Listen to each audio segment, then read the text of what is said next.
En este programa dedicado a literatura española vamos a hacer un recorrido por el estudio de textos paradigmáticos de la literatura escrita en español en los siglos XX y XXI. Para tratar de este tema cuento con la participación de dos catedráticos de literatura, ambos de la Facultad de Filología de nuestra universidad.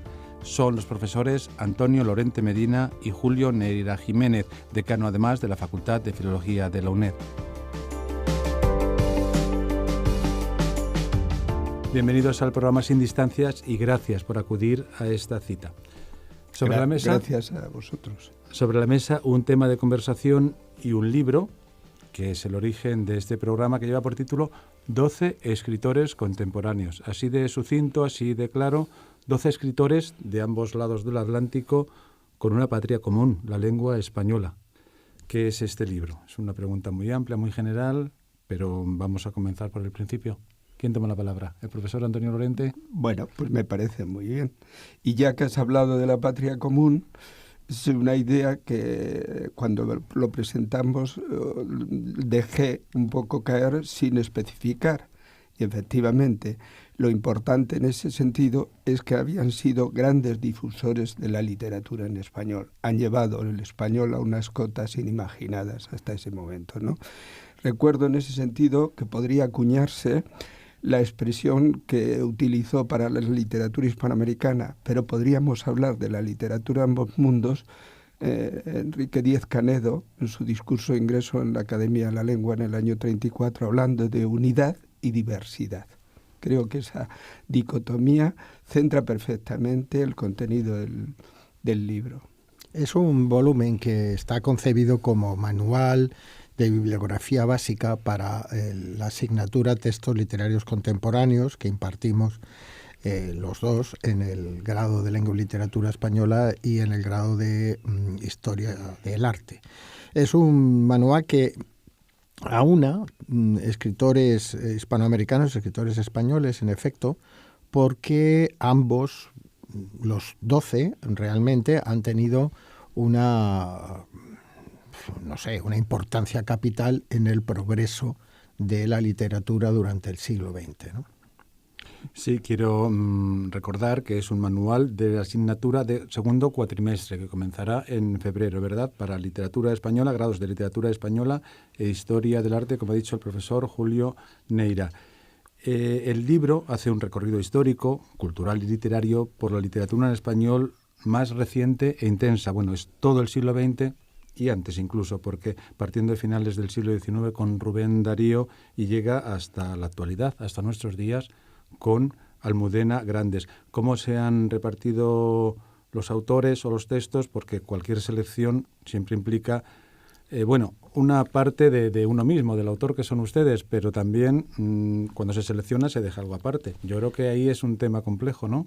Sí, realmente grandes figuras de la literatura escrita en castellano serían muchas más, pero hay que seleccionar, hay que dejar fuera. Por ejemplo, en el ámbito de los hispanoamericanos han quedado fuera autores como Borges, como Cortázar, Vicente Huidobro, Rulfo y tantos más. Rulfo, Vallejo, en fin. Sí, muchos.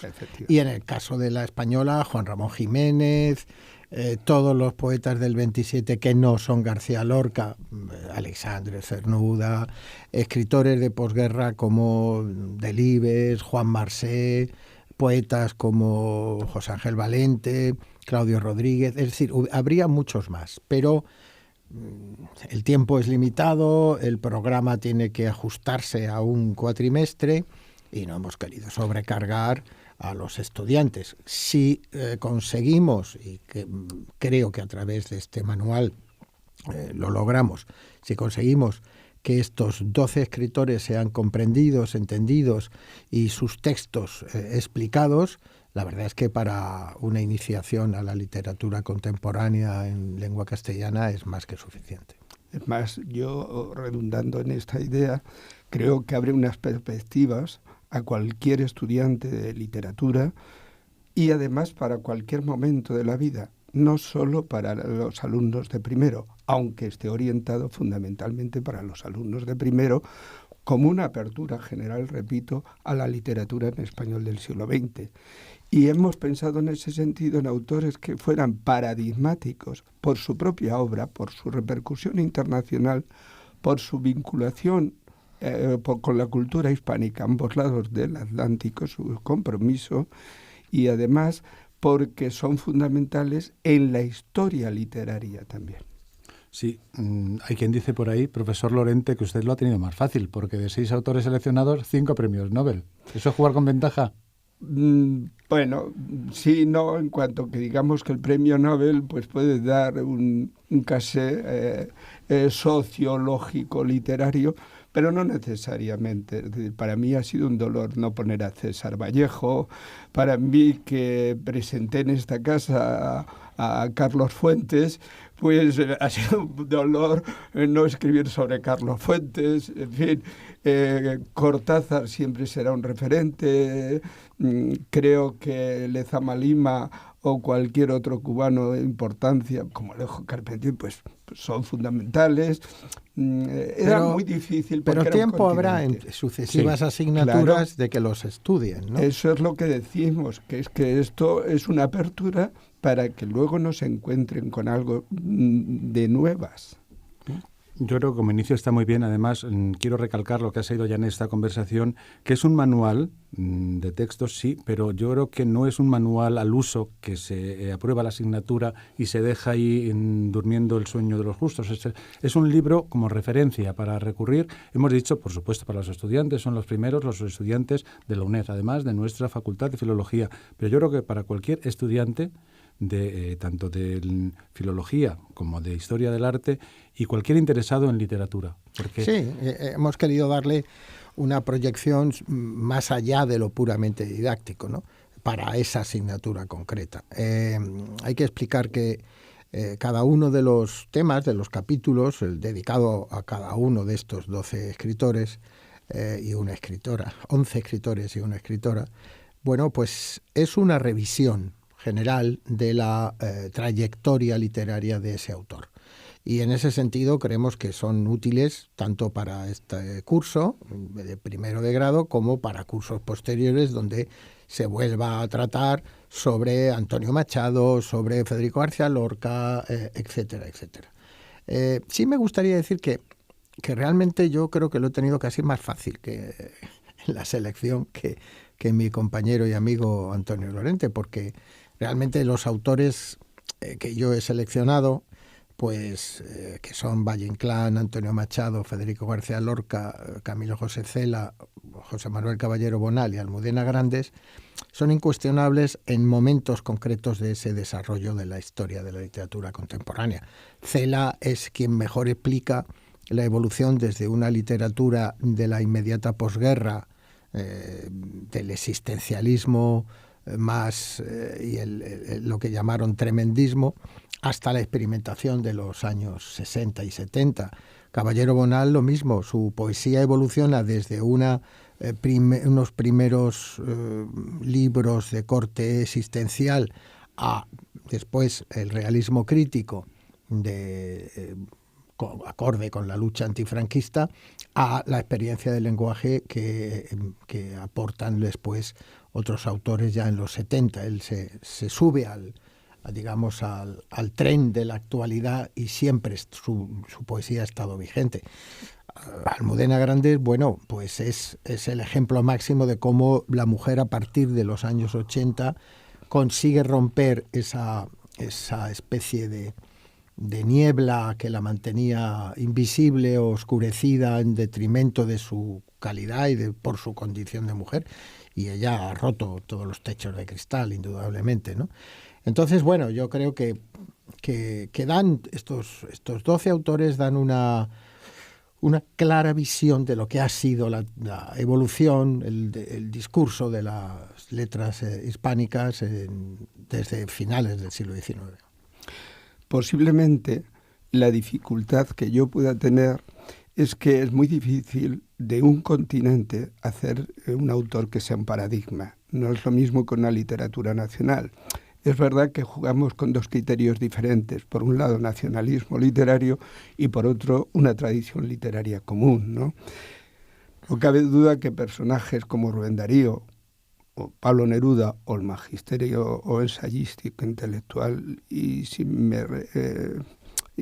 fuerza también estético o de Octavio Paz, pues ha sido fundamental en el desarrollo intelectual del hispanismo en el siglo XX, ¿no? Pero he de reconocer que un personaje como Neruda, que en ciertos momentos pudo suponer el referente intelectual o poético más importante, no deja de ser contestado en otros muchos países, e incluso dentro de su propio país, ¿no? Y claro, en ese sentido coincido con el profesor de decir que lo tuvo más fácil, ¿no? No obstante, ser auténticas referencias en el hispanismo mundial. La verdad es que yo introduje ese término un poco para crear conversación, no en absoluto polémica, porque para nada, yo creo que está exento de este trabajo. Pero quería que me comentara de los 6 autores hispanoamericanos seleccionados por usted, profesor Lorente. ¿Los 6 han tenido o vinculación con España, ya incluso viviendo aquí en España, o desde luego influencia y reflejo y proyección con los autores españoles? Acaba de nombrar Neruda, pero vamos, yo creo que en todo se ve ese reflejo, ¿no? Evidentemente. Más claro en algunos, como Rubén Darío. Rubén Darío es el padre de la poesía moderna en español, reconocido por españoles y por hispanoamericanos, ¿no? Pablo Neruda significó un proceso osmótico de la cultura española por parte de él, y a la vez una proyección en los escritores de su edad o algo más jóvenes indudables. Recordemos que el propio Miguel Hernández, por citar un ejemplo, en el prólogo a Vientos del Pueblo le dice a Vicente Aleixandre: Pablo Neruda y tú, que tantas muestras me habéis dado de poesía. Es decir, que eso es evidente, ¿no? El magisterio de Octavio Paz, más que en su poesía, en el ensayo, incluso académico, hizo furor en la década de los 60 y 70 en España. Hablar de la proyección del boom de los novelistas hispanoamericanos y la renovación de la prosa de ficción en la década de los 60 en España, que resultan coincidentes, pues va de suá, ¿no? Va unido también. Tanto García Márquez como Vargas Llosa han estado en España. El caso Vargas Llosa, como recordamos no hace mucho tiempo, es que está españolizado, está integrado en la vida española, es español de todo derecho como los demás, académico de la lengua, en fin, está en 1000 sitios, y además es el escritor posiblemente con vida, junto con Caballero Bonal, de mayor proyección que hay ahora mismo. Y en el caso más difícil en ese sentido de Miguel Ángel Asturias, él estuvo muy incorporado con los movimientos juveniles estudiantiles de España y la creación de las universidades populares. Eso evidentemente, y de hecho, su primer libro lo publica en España en 1930, justo cuando se está hablando en España del meridiano cultural. Es verdad que la segunda edición de ese libro, en el año 31, es la que le da repercusión internacional en París, Leyendas de Guatemala. Luego siguió teniendo contactos con españoles, y al final de sus días reincorporó el gran dilema de la tradición española y de la tradición indígena en su obra, y terminó muriendo lamentablemente en España, en la Clínica La Concepción. Es decir, que todos de alguna manera han tenido una vinculación con España y con la cultura española permanente. Sí, en cuanto a géneros literarios, se tocan también todos los géneros, ¿no? Se habla, por supuesto, de teatro con Valle Inclán, de narrativa, pues qué decir, ya ha comentado el profesor Lorente también, Vargas Llosa, García Márquez, Cela, Almudena Grandes, Miguel Ángel Asturias, y en poesía desde Rubén Darío, Antonio Machado, Lorca. De Lorca se habla de poesía, no del teatro, ¿verdad? Sí, hablamos de poesía. Es que en nuestro currículum del grado hay otras asignaturas de teatro, y incorporamos la visión de Valle Inclán, es más global, donde en ese capítulo hablamos de su narrativa, hablamos de su teatro, hablamos de su poesía también, de La pipa de Kif y de Claves líricas, y hemos querido dar una visión global de un escritor tan polifacético y tan interesante como Valle Inclán. Pero no hemos profundizado en el teatro porque, insisto, que hay otras asignaturas en el grado que lo abordan de una manera mucho más específica. Está el ensayo de Octavio Paz, en fin.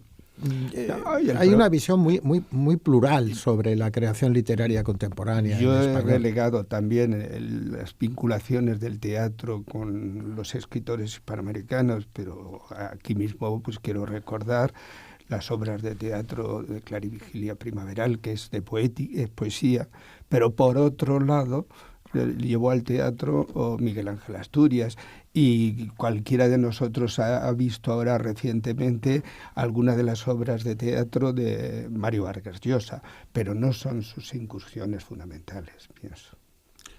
Si se han incorporado tarde a escuchar este espacio, les recuerdo que estamos en un programa dedicado a la Facultad de Filología, hablando de literatura española. El motivo es la publicación de un libro que lleva por título 12 escritores contemporáneos, del que son autores los catedráticos Julio Neira y Antonio Lorente. Quería resaltar también de este libro que se estudian los textos, por supuesto, está muy bien estructurado, lo tengo que decir delante de ustedes. La introducción me parece fundamental. Bueno, para cualquier, yo creo, animado a interesarse por la literatura. Bueno, nos alegra mucho que merezca esta opinión la introducción. La introducción es una visión de conjunto de la literatura española del siglo XX. Y bueno, pues en esa medida creemos que es necesario contextualizar, tener un poco una visión global sobre el siglo para luego incorporar de una manera más específica las figuras que abordamos en el estudio, ¿no? Y bueno, cada capítulo además está, yo quiero decir que obviamente la función principal de este libro es la didáctica de los textos. Y en ese sentido, cada capítulo tiene al final un comentario de un texto, el comentario de uno de los textos de cada autor, ¿no? Para que los estudiantes tengan 12 modelos, no necesariamente diferentes, pero sí se puede ver muy bien cómo el método de análisis de comentario de texto se puede aplicar a textos tan diversos como un texto experimental de Cela, un poema de Rubén Darío, un poema de Pablo Neruda, etcétera, etcétera, ¿no? Eso es lo que queremos que los alumnos fundamentalmente obtengan del estudio de nuestro manual. La comprensión, la explicación, el análisis de los textos literarios. En esa introducción he intentado ceñir los autores, encajar los autores hispanoamericanos en la tradición cultural hispana, es decir, de España. Hacer una contextualización de toda América hubiera supuesto posiblemente otra asignatura, que para eso están las asignaturas de literatura hispanoamericana. Sí, quería destacar también lo de los comentarios de texto, porque yo creo que además el profesor Antonio Lorente es especialmente sensible. Parece que damos por hecho que cuando llegan a la facultad los alumnos, los estudiantes, ya saben hacer comentario de texto y no se les da las indicaciones precisas a lo mejor de cómo pueden sacar todo el provecho de un texto. Yo creo que en este libro también, al presentar los 12 textos, yo creo que eso es un acierto que le puede encauzar al alumno, al estudiante, a dónde tiene que llegar el objetivo del conocimiento de la asignatura, ¿no? En primer lugar, quiero decir que no creo que sea más sensible yo, por ejemplo, que el profesor Deira o que cualquier otro profesor. No lo quería decir por diferenciación, pero que lo habíamos hablado antes. Me refiero a ese problema, sí. A ese problema concreto. Éramos igual de conscientes los dos. Otra cosa es que en el turno de intervenciones pues pudiera uno decir una cosa u otra, ¿no?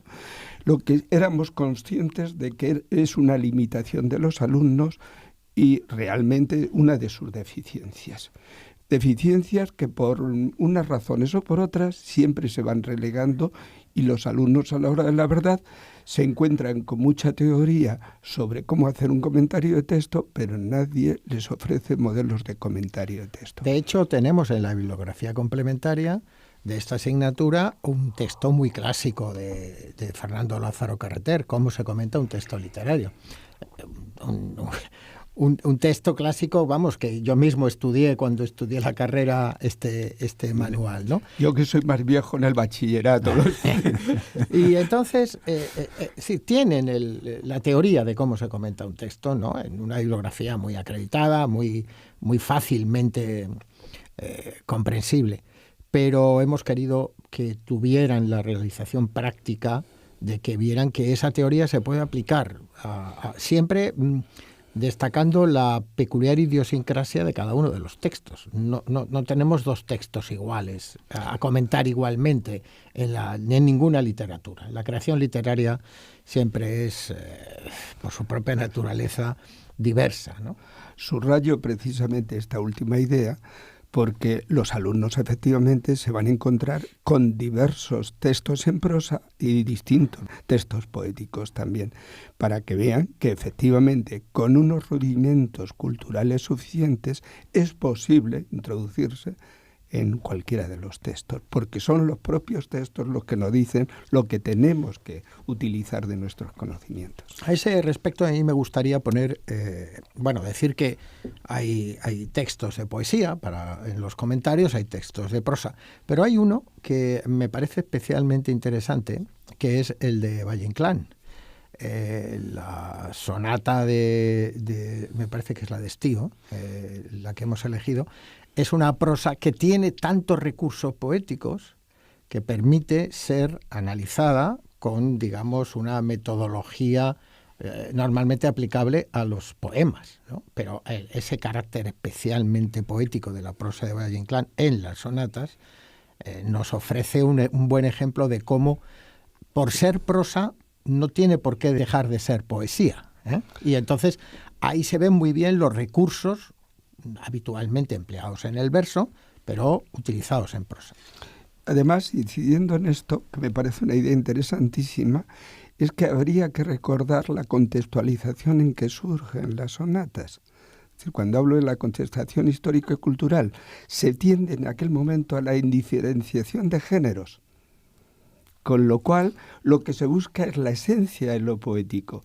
Es normal, entonces, que aparezcan textos muy desiguales genéricamente, aparentemente, pero que estén constituidos con formas literarias o de exquisitez del lenguaje similares. Una curiosidad, ¿cómo han trabajado para conseguir la coherencia y la compenetración en un libro de estas características? Bueno, somos muy amigos desde hace muchos años y hay una sintonía. Exacto, una sintonía y una empatía muy grande entre nosotros. A partir de las primeras ideas en las que nos pusimos de acuerdo, luego cada uno ha desarrollado sus textos, sus capítulos independientemente, pero nos hemos leído uno al otro. Nos hemos leído recíprocamente y nos hemos puesto nuestras matizaciones cuando hemos considerado oportuno. Es la mejor forma de trabajar en equipo. Sí, pero yo también quiero resaltar la autoexigencia de los dos catedráticos en lo que les conozco. Por eso me parece que quizás eso también ha sido un elemento clave, ¿no? Pero parte de nuestra sintonía está en que también somos autoexigentes. Es decir, bueno, vamos a decirnos demasiadas flores y quizás sea excesivo, ¿no? No. Pero es interesante destacar que cuando se tiene una misma concepción de lo que debe ser la enseñanza de la literatura, y de la enseñanza de la literatura, es muy fácil sintonizar y ponerse de acuerdo. Sí, pero es verdad que nuestra forma de ser también es muy, muy rigorista en cuanto al trabajo propio, personal, somos exigentes con nosotros mismos y eso ayuda a sintonizar. Seguramente con otra persona no hubiera sido posible llegar a un resultado tan coherente, ¿no? Sí, yo creo que eso redunda en el resultado del libro, ¿no? Se ve en la forma de estar estructurado, bueno, también conociéndoles a ustedes, pero yo creo que eso se agradece luego a la hora de tener el libro entre las manos. Y por último, quisiera destacar también, estamos terminando el tiempo, la edición. La edición es de la editorial UNED, que yo creo que es muy cuidada, con muchas imágenes, con muchas ilustraciones y que lo hace mucho más atractivo, que yo creo que en un libro también es importante, ¿verdad? En un libro de texto como este, y vuelvo a repetir, no solamente de texto, que no lo dejen luego en una librería ahí olvidado, porque le va a servir para mucho camino en el grado tanto de literatura española como historia del arte. Sí, yo no quisiera repetir lo que dije no hace mucho en relación con la estética del libro, que además es evidente en cuanto que se ojea, pero creo que tiene otro factor también positivo, esa mezcla de dos códigos diferentes, el código lingüístico o literario y el código estético, ¿no? Simplemente estético. Me parece que complementan muy bien al libro de tal manera que hace mucho más agradable su lectura y más asequible un contenido que algunas veces no es especialmente fácil. Todo hay que decirlo, porque nuestra idea era dar un libro que sirviera para toda la vida, ¿no? Yo quiero exculpar al profesor Lorente de cualquier error que se haya producido en la elección y en la distribución de las imágenes porque ha sido labor mía, ¿no? Yo tengo dos conceptos a efectos de la ilustración con las imágenes. Uno, me preocupaba, y creo que se ha conseguido, demostrar que los escritores son personas. Entonces hay muchas imágenes de aspectos cotidianos de esto. No son imágenes oficiales, cuadros representativos, ni siquiera fotos de estudio, sino, alguna hay, pero en fin, en lo general son fotos, imágenes de ellos en su vida normal, ¿no? Que intentan también marcar una trayectoria, porque hay imágenes desde la niñez al hecho de muerte de Rubén Darío, por ejemplo, una foto auténticamente tremenda, dramática, ¿no? Pero eso por una parte. Y luego me ha interesado mucho reproducir las imágenes de los libros, las portadas de los libros, porque algunas son muy raras, algunos libros son muy antiguos y son muy casi desconocidos como objeto, y porque las portadas relatan también la evolución de algo del mundo editorial. Es una pequeña historia gráfica de la edición de la literatura en el siglo XX, ¿no? Y bueno, eso en suma, digamos que pretende completar el estudio, que a veces solo la letra es excesivamente farragosa o excesivamente ardua, ¿no? Bueno, las imágenes permiten también contextualizar y situar al autor en su momento, en su lugar, en su familia, etcétera. Bien, hasta aquí nuestro programa dedicado a literatura española, en el que hemos hablado de un libro de referencia, 12 escritores contemporáneos, un libro para estudiantes de grado de literatura española y de grado de historia del arte. Los autores: Antonio Lorente Medina, catedrático de universidad, y Julio Neira Jiménez, catedrático de universidad y además decano de la Facultad de Filología de la UNED. Muchas gracias, profesores, y enhorabuena por su trabajo, por este libro y por su labor y su trayectoria docente e investigadora. Muchas gracias. Gracias.